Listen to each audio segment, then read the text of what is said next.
ہم محمد بن علا نے ابو سامہ سے کیا، ان کے واسطے سے بیان کیا، وہ ابوبر سے اور ابو موسی صلی اللہ علیہ وسلم سے روایت کرتے ہیں کہ بیک کوٹ رسول اللہ صلی اللہ علیہ وسلم نے کچھ ایسی ہی باتیں کی ہیں کہ آپ صلی اللہ علیہ وسلم کو معلوم ہوا، اور جب آپ صلی اللہ علیہ وسلم نے فرمایا کہ آپ صلی اللہ علیہ وسلم نے ان کے بارے میں بہت کچھ کہا ہے، پھر آپ صلی اللہ علیہ وسلم لوگوں سے فرمایا، اچھا اب مجھ سے جو چاہو۔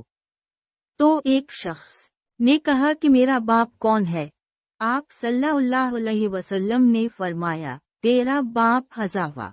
پھر دوسرا آدمی ہوا اور اس نے پوچھا کہ یا رسول اللہ، میرا باپ کون ہے؟ آپ صلی اللہ علیہ وسلم نے فرمایا کہ تیرا باپ سالم شیبہ کا آزاد غلام۔ آخر عمر رضی اللہ عنہا نے آپ کو مبارک کا حال دیکھا تو عرض کیا، یا رسول اللہ، ہم ان باتوں سے آپ کو ناگوار ہوں، اللہ توبہ کرتے ہیں۔